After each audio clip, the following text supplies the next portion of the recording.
नमस्कार दोस्तों। आज हम एक बहुत ही इम्पॉर्टेंट टॉपिक के ऊपर बात करने वाले हैं। समहाउ मेरे को तो कंट्रोवर्सी में डायरेक्ट हाथ डालने में मज़ा आता है। ठीक है साहब। तो आज का हमारा टॉपिक है कुंडली मिलान। तो इस पे हम बात करने वाले हैं। जितनी मैं कोशिश करूँगा कि कम से कम समय में ज़्यादा काम की बात कर सकूँ, मेरी कोशिश रहेगी। तो मैं अपने नोट साथ साथ देखता रहता हूँ और साथ साथ आपसे बात करता रहता हूँ।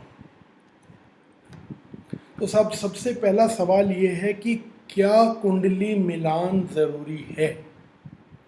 तो मेरा जवाब है हाँ, बहुत ज़रूरी है।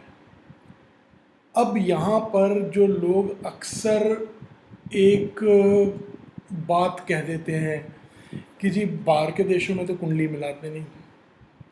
देखो साहब, जिन्हें इस चीज़ का नहीं पता उनके बारे में मुझे कहना नहीं, पहली बात। दूसरी बात, जो समझाने पर भी नहीं समझना चाहते उनसे मुझे बहस नहीं करनी। मैं हमेशा कहता हूँ कि तर्क में कुतर्क है, तो मुझे तर्क और कुतर्क में नहीं पढ़ना। मेरा काम है उन लोगों तक अपनी बात को पहुंचाना जो समझना चाहते हैं। ठीक है साहब। तो मेरा काम है अपने पॉइंट को रखना, अपनी बात को रखना। आप मेरी बात को विश्वास करें या ना करें, यह आपका अधिकार है, आपका व्यक्तिगत विचार है। तो सवाल ये कि कुंडली मिलान ज़रूरी है, तो जवाब है हाँ। बाहर के लोगों देशों में नहीं मिलाते या जो नहीं मिला के करते, क्या उनके घर नहीं बसते? उसका जवाब है कि मुझे बहस में नहीं पड़ना। पॉइंट क्लियर था। अगला ज़रूरी पॉइंट कि बेसिकली कुंडली मिलान से होता क्या है। देखिए साहब, कुंडली मिलान एक सिस्टम है जो पॉसिबली जो अनसर्टेनिटीज़ हैं उनको एलिमिनेट कर रहा है या मिनिमाइज कर रहा है। ठीक है। अब क्या क्या इनमें चीज़ कवर हो जाती हैं? सबसे पहली और सबसे ज़रूरी, आपस में म्यूचुअल एक कंपैटिबिलिटी, कि आपस में लड़का और लड़की, उनकी इक्वेशन कैसी होगी। इक्वेशन की जब हम बात कर रहे हैं तो पर्सनल रिलेशंस कैसे होंगे, तनावपूर्ण होंगे, मीठे होंगे, मेरे को टर्म याद नहीं आ रही, कि मधुर होंगे, उस चीज़ को देखा जा सकता है। दूसरी चीज़, कंपैटिबिलिटी से, कुंडली मिलान से हम इस चीज़ को चेक कर सकते हैं कि इस पर्टिकुलर लड़के की या लड़की की बाकी के फैमिली मेंबर से कंपैटिबिलिटी पॉसिबली कैसी रहेगी। पॉसिबली यहाँ पर मैं, अब आप देखिए, एक कुंडली को ना घुमाने के देखने के तरीके 100 हैं, पर आप जितना ज़्यादा एक्सपेरिमेंटल एस्ट्रोलॉजी में जाते चले जाते हैं, आपके चांसेस ऑफ एरर उतने बढ़ते चले जाते हैं। और बेसिकली कुंडली मिलान, देखो साहब, ज़िंदगी का एक बहुत मेजर डिसीज़न है। ठीक है। तो हम जितनी कम सट्टेबाजी वाला काम करें, जितना एक ट्रैक पैटर्न को फॉलो करेंगे, उतना अच्छा रहेगा। समझ रहे हैं साहब? तो बेसिकली एक आइडिया ये भी लगता है कि पॉसिबली जो बाकी घर के लोग हैं उनसे ट्यूनिंग कैसी रह सकती है इस लड़के की या इस लड़की की। Then another very important point, कि इनकी म्यूचुअल सेक्सुअल लाइफ कैसी होगी। अब यहाँ ना एक बड़ी इंटरेस्टिंग आपको मैं बात बताना चाहूँगा, मैं नाम नहीं लेना चाहूँगा। बड़े मशहूर ज्योतिषी हैं और बस इतना ही काफ़ी है उनके लिए। तो उनका कुंडली मिलान का ना एक ही पैरामीटर है कि बस देख लो इनके आपस में बच्चे होंगे कि नहीं होंगे, बात खत्म। अगर बच्चे होते हुए दिख रहे हैं तो कुंडली मिल गई, बाकी सब सोचना नहीं, देखना नहीं। मेरे मालिक, शादी क्या सिर्फ सेक्सुअल लाइफ है या सिर्फ बच्चा है? नो। तो कंपैटिबिलिटी का एक एस्पेक्ट ये भी है कि सेक्सुअल लाइफ कैसी होगी। अगला एस्पेक्ट ये है कि इनके बच्चे होने में कोई दिक्कत आएगी या नहीं आएगी, या आराम से हो जाएंगे। आप मेरी बात को समझने की कोशिश करना कि कंपैटिबिलिटी ये एक इंडिविजुअल हॉरोस्कोप की भी प्रॉब्लम हो सकती है, ये म्यूचुअल कंपैटिबिलिटी में भी प्रॉब्लम हो सकती है। इसीलिए कंपैटिबिलिटी इम्पॉर्टेंट है। अगला पॉइंट कि हम शादी के बाद पॉसिबली आने वाली दिक्कतों को देख सकते हैं। लकीली मैंने एक पॉइंट नोट नहीं किया हुआ और मेरे को अभी अभी याद आया, तो मैं उसको भी कवर कर रहा हूँ कि हस्बैंड और वाइफ की कुंडली एक दूसरे को कभी कभी फाइनेंशियली भी फेवर करती है। एक दूसरे की कुंडली को बूस्ट भी कर सकते हैं, अपोज भी कर सकते हैं। तो कंपैटिबिलिटी में हम इस चीज़ को भी चेक कर सकते हैं कि फाइनेंशियली या प्रोफेशनली ये हॉरोस्कोप्स एक दूसरे को बूस्ट कर रही हैं या नहीं कर रही, या रोक रही हैं। और कभी कभी ये भी होता है साहब, देखो क्योंकि मेरा तजुर्बा बहुत क्लाइंट्स के साथ है, मैं इसलिए बता रहा हूँ ये बात कि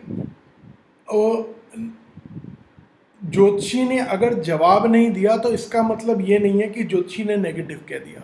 कम से कम मैं अपने बारे में तो ये बात जिम्मेवारी से कह सकता हूँ। कभी कभी हॉरोस्कोप में इस चीज़ का एक क्लियर आंसर नहीं है कि हाँ जी ये फाइनेंशियली प्रोफेशनली बूस्ट कर रही है या पुट डाउन कर रही है, तो ज्योतिषी जवाब नहीं दे रहा, क्यों ब्लफ करना मेरे को, समझ रहे हैं ना। तो आप मेरी जानकारी में से आप क्या ड्रॉ कर रहे हो information, I am not responsible for that. I am responsible for what I am telling you. ठीक है जी। अगला पॉइंट बड़ा इंपॉर्टेंट पॉइंट है।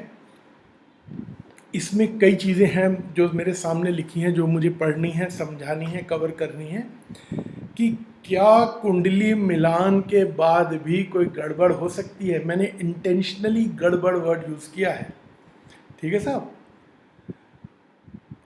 तो जवाब है हाँ। लेट्स बी वेरी ऑनेस्ट, ठीक है ना। मैं 30 साल के तजुर्बे पर बैठा हूँ और भगवान भला करे कि इतने केसेस मेरे हाथ से निकल चुके हैं, तो मैं जानता हूँ कि कुंडली मिलान के बावजूद भी प्रॉब्लम्स आती हैं। उसमें यहाँ पर मैं अभी इस पॉइंट पर वैसे बाद में आऊँगा, पर संदर्भिक है यहाँ पर, तो इसीलिए कह देता हूँ। यहाँ पर दोनों चीज़ें इंपॉर्टेंट हैं कि कुंडली मैंने मिलाई तो प्रॉब्लम आई कि नहीं आई, या कुंडली किसी और ने मिलाई तो प्रॉब्लम आई कि नहीं आई। दोनों तरह के केसेस हैं मेरे पास। लेट्स बी वेरी ऑनेस्ट, ठीक है साहब। तो अब प्रॉब्लम कहाँ और कैसे आती हैं, अब मैं एक एक करके उन चीज़ों को भी डिस्कस करना चाहूँगा। It's part of this discussion. सबसे पहला कि साहब आपने कुंडली तो मिला दी, कुंडली परफेक्ट मैच करती है, पर कुंडली मैच करने के बावजूद शादी के कुछ टाइम बाद कोई बैड पैच आ गया, जहां पर कि आपस में खटपट हो गई, तो साहब ये कुंडली मिलान की कमजोरी नहीं है। यहां पर डेस्टिनी एक शॉर्ट टर्म, मेरे फ्रेजेस को याद रखिएगा कि यहां पर डेस्टिनी एक शॉर्ट टर्म अपना रोल प्ले कर रही है, ठीक है साहब। अब मेरे पास हर तरह के केसेस हैं। शादी के इमीडिएटली बाद प्रॉब्लम आ जाना। अभी तो कल रात को एक केस आया मेरे पास, इंटरेस्टिंग है, सुनने वाला है, समझने वाला है साहब, कि शादी के 3 महीने हुए हैं और 3 महीने के बाद अब लड़की बेचैन हो गई। अब बेचैन हो गई तो मैंने उनके घर वालों से बात की। मैं कहा भाई ऐसी कोई वजह तो होनी नहीं चाहिए। अब वजह कहाँ पर है? कुछ फैक्टर्स बियॉन्ड कंट्रोल होते हैं, जो कि अगला एक पॉइंट है, इम्पेशंस। कि लड़का या लड़की या दोनों, और कभी कभी इसमें अक्लमंदी फैमिली वालों की भी शामिल होती है, कि वो उतना वक्त, उतनी समझदारी बरतना ही नहीं चाहते कि एक केस, एक शादी, एक आपस का एक माहौल जो है वो कॉर्डियल हो सके, माहौल मतलब शादी बच सके। आप मेरी बात को समझिएगा, बच्चा बच्ची बच सके। एक केस है मेरे पास, भगवान भला करे, शादी के दूसरे दिन लड़की मायके वापस आ गई। चलिए आ गई, कोई बात नहीं, फिर रीमैरिज, महीने बाद फिर वापस आ गई। और अब लड़के से बात करोगे तो लड़की की कमी बताएगा, लड़की से बात करोगे तो लड़के की कमी बताएगी। पर ठंडे दिमाग से सोचोगे तो एज एक एस्ट्रोलॉजर उस चीज़ को देख सकता है, समझ सकता है कि बड़ा छोटा एक टेम्परेरी बैड फेज रिलेशन में आया, और जहां पर दोनों parties including families on both sides patience खो गई। कभी कभी कोई एक साइड भी इतनी बेवकूफ़ हो जाती है, गुस्ताखी माफ, जिसको बुरा लगे उनको बुरा मनाना चाहिए इस बात का, पर समझाने का यही तरीका है कि कभी कभी एक पार्टी इतनी बेवकूफ़ाना हरकत कर जाती है कि उन चीज़ों को समझाना संभालना भी मुश्किल हो जाता है। आप समझ रहे हैं? मेरे पास केसेस आए, मतलब वो अब लड़की का फादर ऐसे बिहेव कर रहा है, अब तो मैं दिखा दूंगा उनको। अब भाई जब जिसको दिखाना है तुम दिखा लो, अब वहाँ पर ज्योतिषी के समझाने से भी कुछ होने वाला नहीं है, और अल्टीमेटली वो जगहें, वो घर बसते नहीं हैं। अब अभी हम जो बैचेस पर मैं फिर से दोबारा आ रहा हूँ, एक और एग्जांपल, इंटरेस्टिंग एग्जांपल, कि 10, 12, 15 साल शादी ठीक चली, अचानक से माहौल में खराबी आ गई। क्यों आ गई? कि अचानक से एक पैच खराब आ गया। 6 महीने हो सकता है, साल का हो सकता है, 1.5 साल का हो सकता है, पर वो वक्त निकल जाता है अगर दोनों तरफ से पेशेंस हो और उस वक्त सही गाइड करने वाला कोई हो। ज्योतिषी इंक्लूडेड है उसमें। ज्योतिषी की भी उतनी ही जिम्मेवारी है कि अगर केस ज्योतिषी के पास आया है और ज्योतिषी उस चीज़ को आइडेंटिफाई कर लेता है या कर पाता है, तो कम से कम उनको समझा के चले कि इस वक्त को काटना है। पॉइंट समझ रहे हैं सब आप? तो कुंडली मिलान में ये चीज़ें ज़रूरी हैं। अगला इंपॉर्टेंट पॉइंट, मुहूर्त, शादी का मुहूर्त। साहब बहुत केसेस जानता हूँ। एक तो अगर कुछ लोगों का, जो आप लोग वीडियो मेरा देख रहे हो, आपका मेरे साथ कुछ गलती से तजुर्बा है कुंडली मिलान में, तो आप जानते होंगे कि मैं बड़ा वहमी हूँ। कुंडली मिलान में तो बहुत ही नखरे हैं मेरे, सो मत सो कि अब तो मैं जल्दी से कुंडली मिलान की सिरदर्दी में पड़ता नहीं, क्योंकि इतने केसेस मैं रिजेक्ट कर देता हूँ कि कभी कभी सामने वाला थक जाता है। पर यहाँ पर एक इम्पॉर्टेंट पॉइंट और है कि कभी कभी ना लोग कुंडली तो मेरे से मिलवा लेंगे, ठीक है साहब, कुंडली मिल गई, अब मुहूर्त अपने लोकल किसी पंडित से निकलवा लिया, अनाड़ियों की तरह।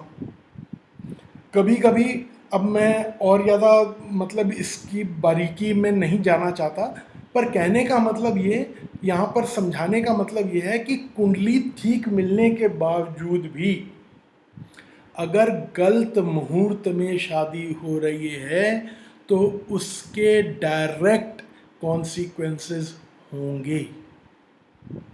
आप मेरी बात को समझने की कोशिश कीजिएगा, ठीक है? ऑल्दो मैं मुहूर्त के ऊपर कोशिश करूंगा, अलग से पूरी एक बात करूंगा। और गलत यहाँ पर एक इतनी सी चीज़ और कह देता हूँ कि मेरे पास खुद ऐसे केसेस हैं जहाँ पर कुंडली मिली, मैंने खुद मिलाई, पर क्योंकि गलत मुहूर्त में शादी हुई, अल्टीमेटली उसके कॉन्सिक्वेंसेस डिफरेंट आए या खराब आए, जैसे भी हम उस बात को कह सकें, समझ सकें। अगला पॉइंट, इंपॉर्टेंट पॉइंट, कि कुंडली मिलान कितनी समझदारी के साथ हुई है। ये मेरी बात को समझिएगा, कोशिश कीजिएगा समझने की। साहब, ये कुंडली मिलाना ना बड़ा कॉम्प्लिकेटेड मैटर है, इसीलिए मैंने शुरू में कहा कि मेरे को सीधा आग में हाथ डालने में ना मज़ा आता है। कंट्रोवर्सी से मैं घबराने की बजाय मैं डायरेक्ट कंट्रोवर्सी को टच करता हूँ, क्योंकि और टच वही करेगा जो जानता है कि उसको हैंडल कर सकता है। सीधी सी बात है। कुंडली मिलान गुण मिलान नहीं है। मैंने अभी तक शुरू से जब से कुंडली मिलान की बात कर रहा हूँ, एक भी बार गुण मिलान का जिक्र नहीं किया। मेरे स्टूडेंट्स, वो भी ऑब्वियसली इस वीडियो को देख ही रहे होंगे, तो उनके लिए एक तरह से एक रिवीजन चैप्टर है। वो जानते हैं कि मैं गुण मिलान को कभी अप्रिशिएट नहीं करता। गुण मिलान इज अ स्टार्टिंग पॉइंट कि हम इस कुंडली को मिला सकते हैं या नहीं मिला सकते। ठीक है। और लोग सिर्फ गुण मिला के, जो कि गुस्ताखी माफ मेरे को कहना पड़ेगा कि ये जो मंदिरों में पंडित बैठे हैं उनकी बुद्धि यहाँ तक ही सीमित है कि गुण मिला लो और कर दो शादी, और उसके बाद जो होगा वो यजमान जाने या लड़का लड़की जाने। मतलब वो लॉ ऑफ एवरेजेस है, चल गया तो चल गया, नहीं चला तो भुगतेगा कोई दूसरा ज्योतिषी या पूरी ज्योतिषी जमात भुगतेगी कि भैया कुंडली मिला के शादी की थी और फिर भी कामयाब नहीं हुई। तो गुण मिलान जो है वो केवल एक स्टार्टिंग पॉइंट है। All my students know and well understand कि मैं गुण मिलान के चक्कर में ना पढ़ता हूँ ना अपने स्टूडेंट्स को पढ़ने देता हूँ। उसके लिए मैंने उनको बड़े इजी टिप्स हैं मेरे पास कि आप अगर ये चीज़ें हॉरोस्कोप में मैच कर रही हैं तो गुण अपने आप फेवरेबली मिल रहे हैं। तो गुण मिलान के से ज़्यादा ज़रूरी है बाकी कुंडली का आपस में एक सिस्टमेटिक मिलान करना। और उम्मीद है ज़्यादातर लोग जो मेरी इस समय बात को सुन रहे होंगे वो इस बात को कहीं ना कहीं एक्सेप्ट करेंगे कि कुंडली मिलान में जो एक गलती पॉसिबली उनके लेवल पर हुई होगी वो यही है कि गुण मिलान तो हुआ पर बाकी की कुंडली का मिलान नहीं हुआ। ठीक है साहब। अगला पॉइंट बहुत इंपॉर्टेंट है, ऑल्दो अगले पॉइंट के ऊपर मैं पूरा एक अलग से एक वीडियो कोशिश करूंगा रिलीज़ कर पाया तो क्यों, पर अभी मैं उस टॉपिक को हल्का सा छेड़ देता हूं। मंगलीक। अब साहब मांगलिक जो है ना बड़ा ही कंट्रोवर्शियल सब्जेक्ट है, ना समझा जा सकता है ना समझाया जा सकता है, प्रोवाइडेड सामने वाला समझना ना चाहता हो तो। ठीक है ना, सामने वाला समझना चाहता हो तो बड़ा आसान है इसको समझाना। अब दिक्कत पता है क्या होती है, मांगलिक का इतना बड़ा हुआ है, इतना बड़ा हुआ है कि अल्टीमेटली आप कितना भी समझाने की कोशिश करो, सामने वाला ना बस इतना बोलेगा जी हमारा पंडित तो ये कहता है, बस, और लड़ाई खत्म। मैं जिम्मेवारी से इस बात को कह रहा हूं कि मांगलिक से शादी में भी प्रॉब्लम आ सकती है और मांगलिक की एक नॉन मांगलिक से शादी भी कामयाब हो सकती है।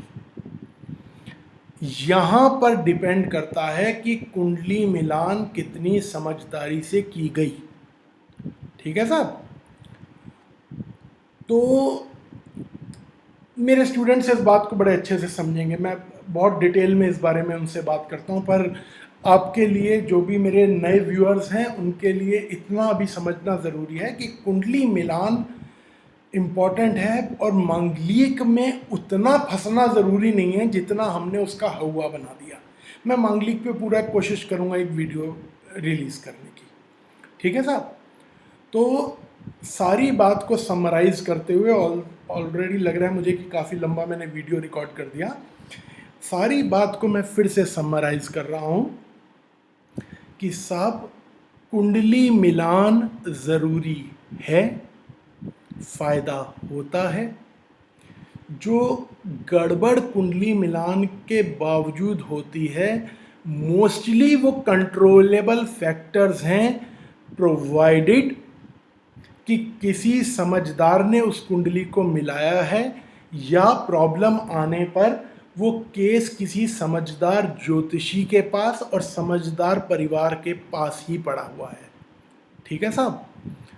तो ठंडे दिमाग से सोचिएगा, इन बातों को समझिएगा। आशा करता हूँ कि आज की डिस्कशन से आप लोग कुछ फ़ायदा उठा पाए होंगे। धन्यवाद। अगले वीडियो में मिलेंगे, कुछ और इम्पॉर्टेंट टॉपिक्स पर बात करेंगे। नमस्कार, धन्यवाद।